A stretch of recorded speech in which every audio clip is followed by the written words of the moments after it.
So here children, I am revising it once again, the whole poem, right?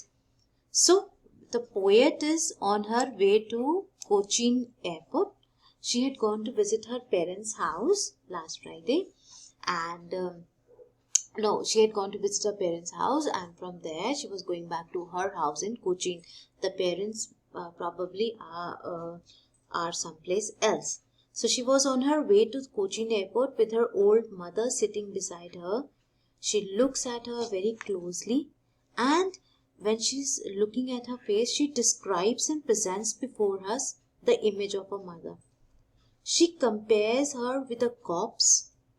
Corpse is the dead body. So here the first thing that we find is the poetic device simile. Okay, simile means where we use words like as and like. Children, whenever we use words like as and like to compare two things, it is always simile. So here the face is like that of a corpse, so it is a simile which has been used. As she looks at her mother's pale and pallid and yellow diseased face, she is struck with horror. What is the horror?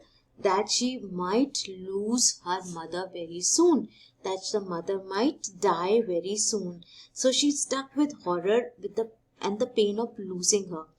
The mother is sitting with a dozing face. Dozing means she is taking a short light sleep. Okay, she is sitting there with a dozing face and open mouth. And when the poet looks at her, she feels that the face of the mother is very pale like ash, and it is compared to a dead body. Here the poet shows the typical love and affection which is present in the relationship of a daughter and a mother. So the poet is pained, and she does not want to think about the death of her mother. So she wants to divert her attention away. She knows that her mother was old and she needed sympathy, love, care, and she feels sorry also for her. But right now she wants to take that thought away from her, and that is why she wants to shift her attention outside the car in order to drive out the negative feelings. So she changes her sad mood. The scene which is outside the window which she looks at is of growing life and energy. The sprinting tree, sprinting means again running, the running trees, the children, happy children coming out of their houses. So these are the images which give her a lot of hope, right?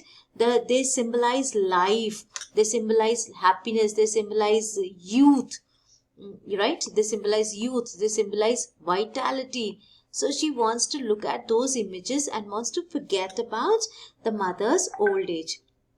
Here the poet is reminded of her own childhood also, when her mother had been young, but now she is old, and she is encircled with the fear of losing her, and that makes the poet very insecure. Now both of them reached the airport to take a flight. Now the airport also is an indication, right? See here, the airport also is an indication. Indication of what? It indicates departure and separation, which creates melancholy there. Melancholy means sadness, which creates sadness because now they both are going to be separated. As she says goodbye, as she bids goodbye to her mother, the image of the old worn out mother, strikes her again. She feels again saddened when she looks at her. Now, what is van here, children? Van means emotionally and physically drained, absolutely drained emotionally. And just as the late winter's moon is dull and it lacks luster, in the same manner, it lacks luster. In the same manner, the face of the mother is also very sad and like as if she's reaching the end of her life. It is like the winter's moon is overshadowed by the fog and the mist. In the same manner, the mother's face is also overshadowed by death, which might come to her at anytime. So she feels that familiar pain, ache of her childhood, which is losing her mother. But then she says her parting words, which are, "See you soon, Amma," and all she did was smile, smile, and smile. So the parting words of the poet show her positive attitude. She bids farewell to her mother, and she keeps her hope alive of seeing her again.